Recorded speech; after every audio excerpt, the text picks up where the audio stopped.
Assalamualaikum warahmatullahi wabarakatuh. Perkenalkan, nama saya Wahyu Pratama dari kelas 11 TKJ 2, nomor absensi 35. Di sini saya akan menjawab pertanyaan dari Pak Yaya dalam apel PJOK.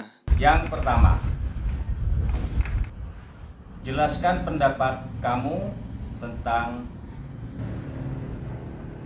bagaimana senam irama itu, apa saja yang perlu dipersiapkan, dan bagaimana cara melakukannya. Senam irama atau disebut juga senam ritmik adalah gerakan senam yang dilakukan dengan irama musik atau latihan bebas dilakukan secara berirama.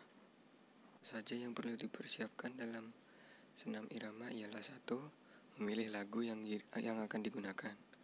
Nah, yang kedua, memperhatikan bagaimana ritme atau tempo lagu tersebut. Nah, yang ketiga, memulai menciptakan gerakan yang terdiri atas pemanasan, gerakan inti, dan juga pendinginan. Lalu, setelah seluruh gerakan terangkai dengan baik, mulailah berlatih. Dan juga, jika ada yang kurang atau tidak pas, maka dirubah gerakannya. Nah, untuk cara melakukan senam irama ialah kita harus hafal lagu tersebut dan juga gerakan yang sudah kita buat. Lalu yang kedua, berdiri tegak dan juga harus semangat dalam melakukan senam irama tersebut agar kita memperoleh manfaat dari senam irama tersebut. Yang kedua adalah permainan bola voli. Jelaskan menurut kalian semua bagaimana kita bermain bola voli dari awal sampai akhir. Beri sedikit peraturan permainannya. Cara bermain voli ialah yang pertama, dalam setiap regu memiliki 6 pemain dan kalau bisa memiliki cadangan minimal 4 orang agar jika ada cedera ada penggantinya. Lalu untuk pertandingan ada 3 kali babak pertandingan. Setiap pertandingan kita harus mencapai skor 25. Nah, jika dalam suatu pertandingan memiliki angka yang sama atau seri, kita harus memberikan angka tersebut 2 selisih. Contoh seperti 26 dan juga 28. Nah, lalu selanjutnya permainan diawali dengan passing, lalu musuh menerima passing kita dan mengembalikan passing kita. Dan agar dapat mencapai skor, kita harus menjatuhkan bola di area lawan. Untuk peraturannya sendiri, yang pertama ialah jersey atau baju seragam tim harus memiliki nomor punggung dan dada.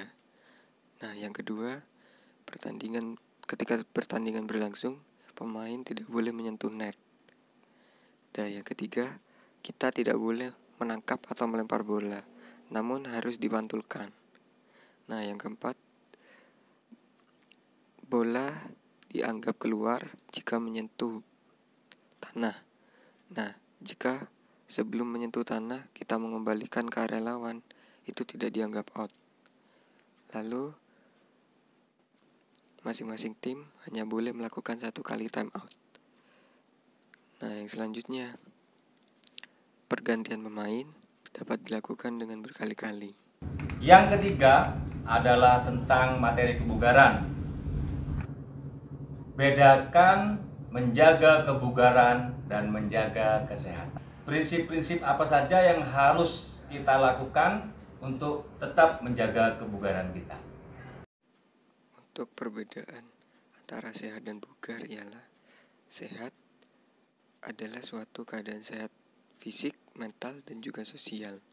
Hal ini menunjukkan bahwa kesehatan mencakup 3 aspek yang saling berkaitan satu sama lain dan tidak hanya berarti bebas dari penyakit dan kelemahan. Nah, sedangkan bugar merupakan kemampuan individu untuk melakukan fungsinya secara efisien dan efektif, serta mampu melakukan kegiatan darurat tanpa merasa lelah. Nah, Nah, untuk prinsipnya kita harus melakukan olahraga secara rutin dan juga teratur agar tubuh kita tetap bugar dan tidak cepat merasa lelah. Yang keempat adalah pada materi tenis meja. Bagaimana kita melakukan permainan tenis meja serta beri sedikit peraturan permainannya. Bermain tenis meja ialah setiap bola mati menghasilkan nilai 1.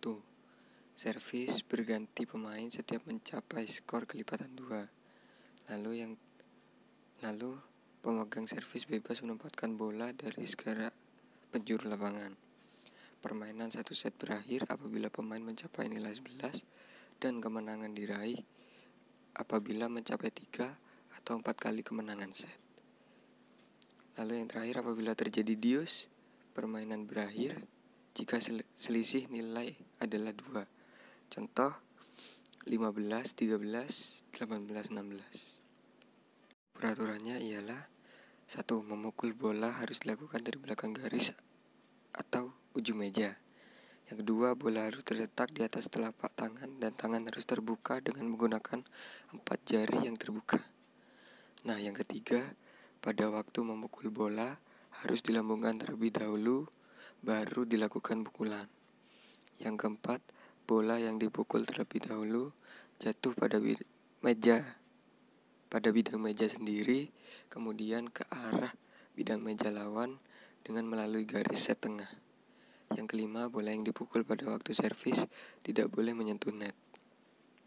Pertanyaan-pertanyaan tersebut sudah saya jawab di video ini. Sekian dari saya. Jika ada salah kata dan pengucapan kalimat, saya mohon maaf. Karena kita di sini sama-sama manusia dan juga proses belajar. Billahi taufiq wal hidayah. Wassalamualaikum warahmatullahi wabarakatuh.